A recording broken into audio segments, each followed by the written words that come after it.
જૂનાગઢમાં ગત મોડી રાત્રિથી ધોધમાર વરસાદ વરસી રહ્યો છે અને હાલમાં ધોધમાર વરસાદથી અનેક જગ્યાએ પાણી ભરાવાની સમસ્યા સામે આવી રહી છે। જૂનાગઢના માણાવદર તાલુકામાં 24 કલાકમાં 11 ઇંચ જેટલો વરસાદ વરસી ગયો છે અને તમામ જે ખેતરો છે તે જળબંબાકારની સ્થિતિમાં જાણે નદી હોય તે પ્રકારની પરિસ્થિતિ જોવા મળી રહી છે। જૂનાગઢના માણાવદર તાલુકાના કુલ 20 જેટલા ગામ છે તે સંપર્ક વિહોણા થયા છે। જૂનાગઢથી પોરબંદર જવા માટે જે રસ્તો છે તે રસ્તો પણ બંધ થઈ ગયો છે। હાઈવે પર પાણી આવવા જતાં આ રસ્તો બંધ કરવામાં આવ્યો છે। રસ્તા પર જ વાહનોના થપ્પા લાગી ગયા હતા। સરાડિયા પાસે વાહનોની લાંબી કતારો જોવા મળી હતી અને વાહન ચાલકોને પણ લાંબી મુશ્કેલીઓનો સામનો કરવો પડી રહ્યો છે। મારું નામ ચૌહાણ દીપેશ છે। હું અત્યારે જૂનાગઢથી આવું છું। મારે જૂનાગઢથી પોરબંદર જવાનું છે, પણ અહીંયા અત્યારે એવી સિચ્યુએશન છે કે કમર ડૂબી જાય એટલું પાણી છે। હવે અત્યારે એટલા ફસાયેલા છે 2 કલાક છે કે આમાં પાણીનો કઈ નિકાલ છે નહીં। હવે અમારે પોરબંદર જવાનું છે તો અત્યારે રસ્તો નથી બીજો કઈ, અને પાણી આખું એટલે સુધી છે કે કમરડૂબ પાણીથી અનેક મુસાફરો રસ્તામાં જ અટવાયા છે। માણાવદરથી આગળ જતા સરાડિયા પાસેથી જ પોરબંદર જવાનો રસ્તો છે તે બંધ થઈ ગયો છે। હાલમાં પોરબંદર જૂનાગઢ હાઈવે છે તે બંધ થવાને લીધે હાલમાં હાઈવે પર જ અનેક લોકોએ રોકાઈ જવું પડ્યું છે અને સરાડિયા પાસે વાહનોની લાંબી કતાર પણ જોવા મળી રહી છે। ત્યારે સરાડિયા પાસે રસ્તો બંધ થતાં વહીવટીતંત્ર પણ આ સ્થળે પહોંચ્યું હતું અને લોકો સાથે વાતચીત કરી હતી। આ સાથે સ્થળ નિરીક્ષણ પણ પ્રાંત અધિકારી દ્વારા કરવામાં આવ્યું છે। આ સાથે 24 કલાકમાં 11 ઇંચ જેટલો જે વરસાદ પડ્યો છે તેના લીધે 20 જેટલા ગામ જે સંપર્ક વિહોણા થયા છે તે તમામ ગામડાઓ પર વહીવટીતંત્ર પણ હાલ દેખરેખ રાખી રહ્યું છે। કનકસિંહ ગોહિલ, એસડીએમ વલથી।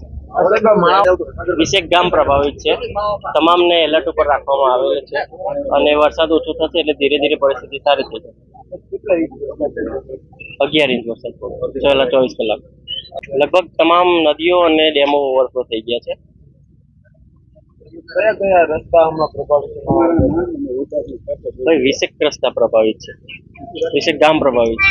એક સરાડિયાથી ચોટા જતો રસ્તો પણ પ્રભાવિત છે। આમ જૂનાગઢ જિલ્લાના 4 જેટલા ડેમ છે તે ઓવરફ્લો થયા છે। ઓઝત સાપુરના 10 દરવાજા 0.95 મીટર સુધી ખોલવામાં આવ્યા છે, તેમાં 10,558 ક્યુસેક પાણીની જાવક થઈ રહી છે। આ સાથે ઓઝત વંથલીના 12 દરવાજા 1.20 મીટર સુધી ખોલાયા છે, જેની જાવક 10,149 ક્યુસેક થઈ રહી છે।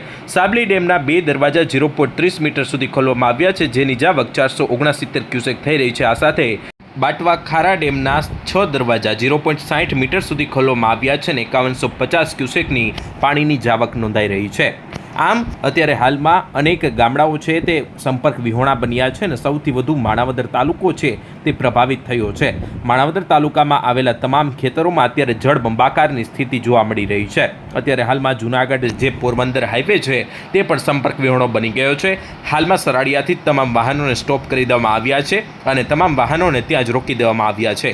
કોઈ પણ વાહન આગળ જઈ શકે તેવી પરિસ્થિતિ નથી, કારણ કે આગળના હાઈવે પર તમામ જગ્યા પર પાણી આવી ગયું છે અને તેના લીધે જ દરેક લોકોને ત્યાં રોકી દેવામાં આવ્યા છે। માણાવદર તાલુકાના સંપર્ક વિહોણા ગામોની વાત કરવામાં આવે તો થાપલા, કોડવાવ, સમેગા, પીપલાણા, સરાડિયા, ચીખલોદરા, દેશિંગા, મરમઠ, વેકરી, લીંબુડા, ઇન્દ્રા, શેરડી, ગણા, ભિંડોરા, વડા, પાદરડી, મટિયાણા અને આંબલિયા ગામનો સમાવેશ થાય છે।